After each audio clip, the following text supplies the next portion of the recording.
जय माता दी। रक्त बीज के मारे जाने पर शुंभ और निशुंभ क्रोध में आकर अपनी विशाल सेना के साथ देवी पर आक्रमण करने के लिए आगे बढ़े। आज हम इस 9वें अध्याय में निशुंभ वध का वर्णन सुनेंगे। तो आइए शुरू करते हैं। सबसे पहले ध्यान। मैं अर्धनारीश्वर के श्री विग्रह की निरंतर शरण लेता हूँ। उसका वर्ण बंदूक पुष्प और सुवर्ण के समान रक्त पीत मिश्रित है। वह अपनी भुजाओं में सुंदर अक्षमाला, पाश, अंकुश और वरद मुद्रा धारण करता है। अर्धचंद्र उसका आभूषण है तथा वह 3 नेत्रों से सुशोभित है। राजा ने कहा, भगवान, आपने रक्त बीज के वध से संबंध रखने वाला देवी चरित्र का यह अद्भुत महात्म्य मुझे बतलाया। अब रक्त बीज के मारे जाने पर अत्यंत क्रोध में भरे हुए शुंभ और निशुंभ ने जो कर्म किया उसे मैं सुनना चाहता हूँ।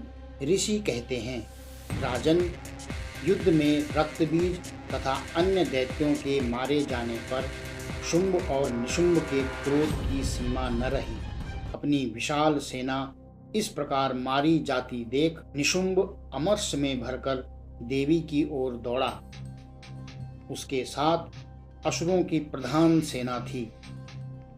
उसके आगे पीछे तथा पार्श्व भाग में बड़े बड़े असुर थे जो क्रोध से ओंठ चबाते हुए देवी को मार डालने के लिए आए।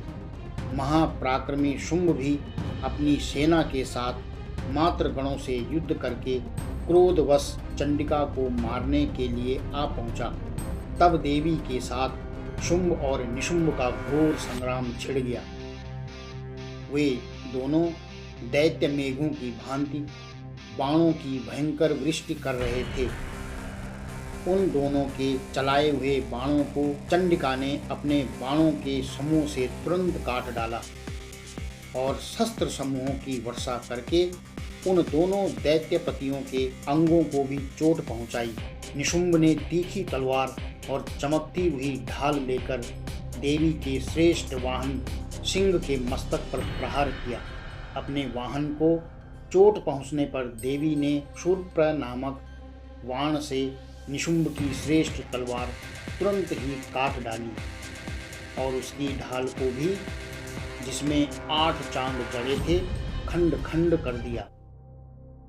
ढाल और तलवार के कट जाने पर उस असुर ने शक्ति चलाई, किंतु सामने आने पर देवी ने चक्र से उसके भी 2 टुकड़े कर दिए। अब तो निशुंभ क्रोध से जल उठा और उस दानव ने देवी को मारने के लिए शूल उठाया, किंतु देवी ने समीप आने पर उसे भी मुक्के से मारकर चूर्ण कर दिया। तब उसने गदा घुमाकर चंडी के ऊपर चलाई, परंतु वह भी देवी के त्रिशूल से कटकर भस्म हो गई। तदंतरन दैत्यराज निशुंभ को फरसा हाथ में लेकर आते देख देवी ने बाण समूह से घायल कर धरती पर सुला दिया। उस भयंकर पराक्रमी भाई निशुंभ के धराशायी हो जाने पर शुंभ को बड़ा क्रोध हुआ और अंबिका का वध करने के लिए आगे बढ़ा। रथ पर बैठे बैठे ही उत्तम आयुधों से सुशोभित अपनी बड़ी बड़ी 8 अनुपम भुजाओं से समूचे आकाश को ढककर वह अद्भुत शोभा पाने लगा। उसे आता देख देवी ने शंख बजाया और धनुष की प्रत्यंचा का भी अत्यंत दुस्साह शब्द किया।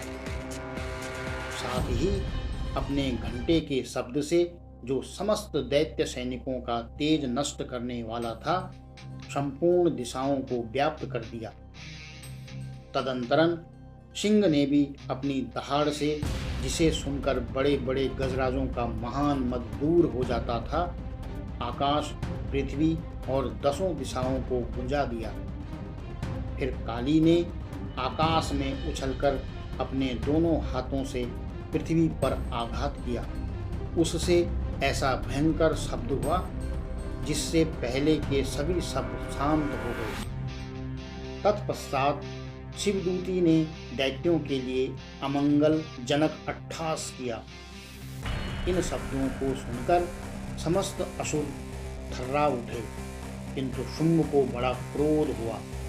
उस समय देवी ने जब शुंभ को लक्ष्य करके कहा, ओ दुरात्मन, खड़ा रह, खड़ा रह, तभी आकाश में खड़े हुए देवता बोल उठे, जय हो, जय हो।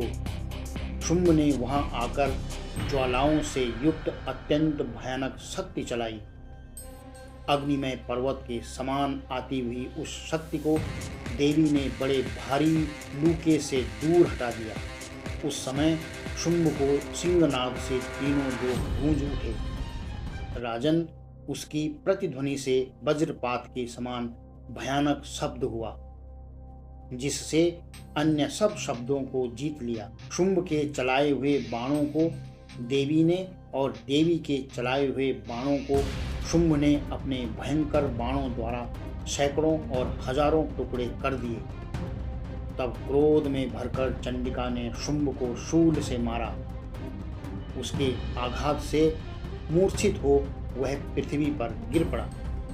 इतने में ही निशुंभ को चेतना हुई और उसने धनुष हाथ में लेकर बाणों द्वारा देवी, काली तथा सिंह को घायल कर डाला। फिर उस दैत्यराज ने 10,000 बाहें बनाकर चक्रों के प्रहार से चंडिका को आच्छादित कर दिया।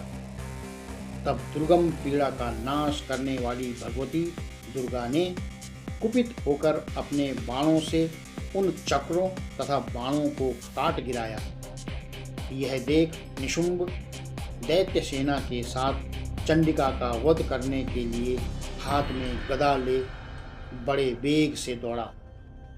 उसके आते ही चंडी ने तीखी धार वाली तलवार से उसकी गदा को शीघ्र ही काट डाला।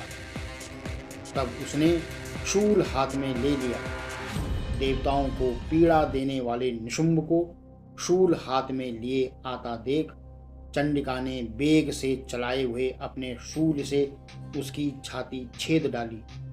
शूल से विदीर्ण हो जाने पर उसकी छाती से एक दूसरा महाबली एवं महापराक्रमी पुरुष खड़ी रह कहता हुआ निकला। उस निकलते हुए पुरुष की बात सुनकर देवी ठठाकर हंस पड़ी और खड्ग से उसका मस्तक काट डाला। फिर तो वह पृथ्वी पर गिर पड़ा।